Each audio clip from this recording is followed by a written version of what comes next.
যে যিসকল ছোৱালীক 14 বছৰ তলত বিবাহ কৰোৱা হয় তেনে লৰাক আমি পস্কো এক্টৰ অধীনত তেওঁলোকক আমি আইনৰ আওতাৰ ভিতৰলৈকে আনিম স্বামীয়েও 14 বছৰৰ তলৰ ছোৱালীক বা আমাৰ কন্যা সন্তানৰ গাত হাত দিব নোৱাৰে আৰু পক্সো এক্টৰ জৰিমনা হৈছে যাৱজ্জীৱন কাৰাদণ্ড 14 বছৰৰ তলত হলে আমি পস্কো এক্ট 2012 ৰ অধীনত যাম আৰু 14 ৰ পৰা 18 বছৰৰ ভিতৰত হলে আমি prohibition of child marriage act 2006 ৰ মতে আমি যাম অসমত আমি 9 বছৰীয়া ছোৱালী এজনীও মাতৃ হোৱাৰ দুখজনক ঘটনা আমাৰ সন্মুখলৈকে আহিছে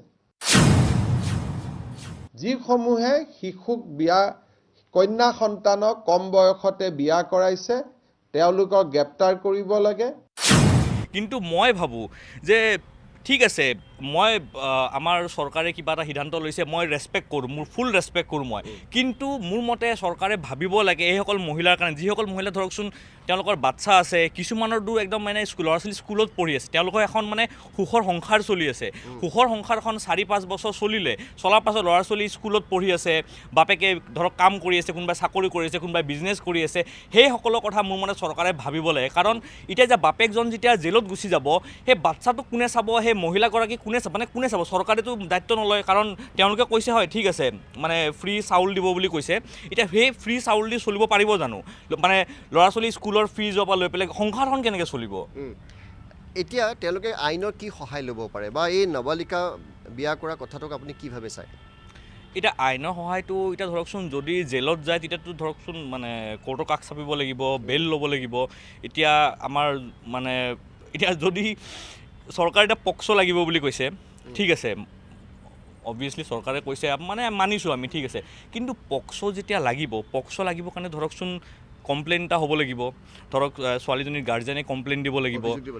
লাগিব কমপ্লেইন হ'ব লাগিব এখন এজাহাৰ হ'ব লাগিব আৰু পক্সো হ'ব হ'লে ধৰকচোন এতিয়া ছোৱালীজনী যদি বয়স এতিয়া যদি 21 হৈ আছে বা 22 হৈ আছে মানে ধৰক 18+ হৈ গ'ল এতিয়া চৰকাৰে সেইবোৰ বস্তু কেনেকৈ ল'ব মই সেইটো বুজি পোৱা নাই কিন্তু কাৰণ এতিয়া সংসাৰ হৈ গ'ল তেওঁলোকৰ সংসাৰ চলি আছে এতিয়া ধৰকচোন মানে পক্সো হ'বলৈ কি হ'ব আপোনাৰ মেডিকেলি প্ৰুফ হ'ব লাগিব পক্সো হ'লে মেডিকেলি প্ৰুফ হ'ব লাগিব মেডিকেলত আহিব লাগিব তাৰ ধৰকচোন টানা আজোৰা হ'ব প্ৰেগনেণ্ট হৈছে মানিছোঁ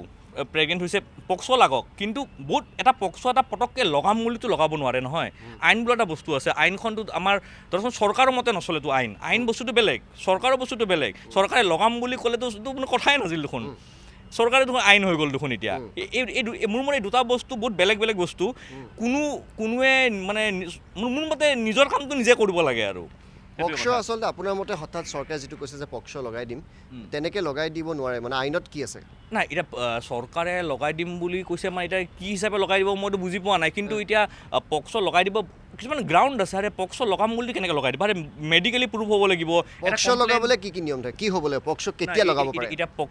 পক্সো কেতিয়া লাগে ধৰকচোন ছোৱালীজনী ধৰকচোন যদি 18 ইয়াৰ্ছত কম ধৰক 16-17 ইয়াৰ্ছত যেতিয়া ছোৱালীৰ ৰেপ হয় তেতিয়া পক্সো লাগে ধৰকচোন পক্সো লাগে বা টাচ কৰিলেও পক্সো লাগে পক্সৰো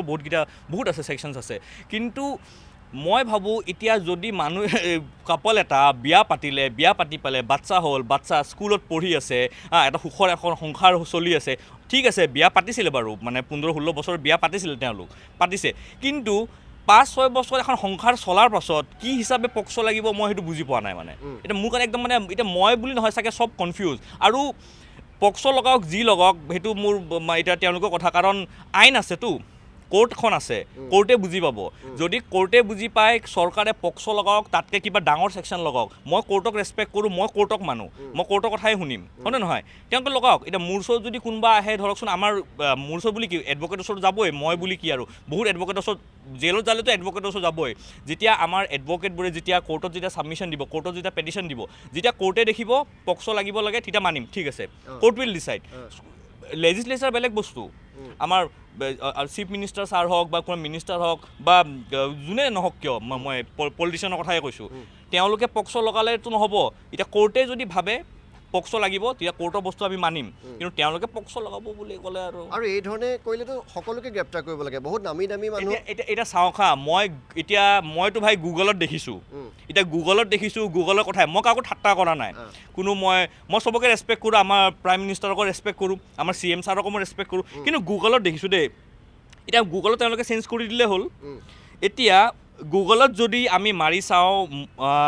নৰেন্দ্ৰ মোদী মেৰেজ লাইফ সেনেকৈ যদি মাৰি চাওঁ তেতিয়া আহে এটা এনেকুৱা আহে মই নাজানো বাৰু ইমান যশোদেৱন মোদী বুলি আহে যশোদেৱন Modi is a retired Indian school teacher. She is the estranged wife of Narendra Modi, the Prime Minister of India. The couple were married in 1968 when she was 17 and Modi was 18. Ita moi nazano etu kiman hosa kiman misa. Kintu itia Google mote koisu itia moi. Google mote koise je amar honorable Prime Minister of India biya patisile.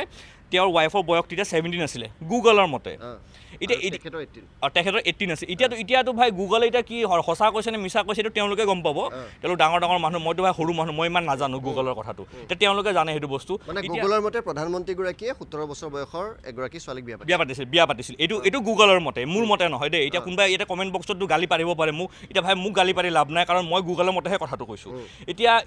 কি কৰিব তেওঁলোকে সেনেকুৱা বহুত ডাঙৰ মানুহ আছে যোনে ধৰকচোন 16-17 ইয়াৰ্ছত বিয়া পাতিছিলে 16-17 ইয়াৰ্ছ মানে মহিলাই বিয়া আগৰ দিনততো সেনেকুৱাই হৈছিলতো তেওঁলোকে মোৰ মতে যদি 5 বছৰ বিয়া পাতা হৈ গ'ল 5 বছৰ আগত 17 বছৰ আছিলে সেইবোৰ মানুহক যদি ধৰি আছে মানে সেইবোৰ মানুহক যদি ধৰি পেলাই যদি জেলত পঠাই আছে সংসাৰৰ কথা ভাবা নাই তেওঁলোকৰ সংসাৰ ভাঙক তেওঁলোকৰ সংসাৰ কি হওক বাচ্চা স্কুলৰ পৰা উলিয়াই দিয়ক বাচ্চাৰ ফিজ নিদি পেলাই বাচ্চা স্কুলৰ পৰা উলিয়াই দিয়ক যদি সেইবোৰৰ কথা ভাবা নাই তেন্তে মই ভাবোঁ সেই ডাঙৰ মানুহবোৰ যিবোৰে ধৰক বিয়া পাতিছিলেতো সেইবোৰ মানুহক ধৰিব লাগে মই ভাবোঁ সেইটো বস্তু তেতিয়াহ'লে আমাৰ জেঠাই মাহী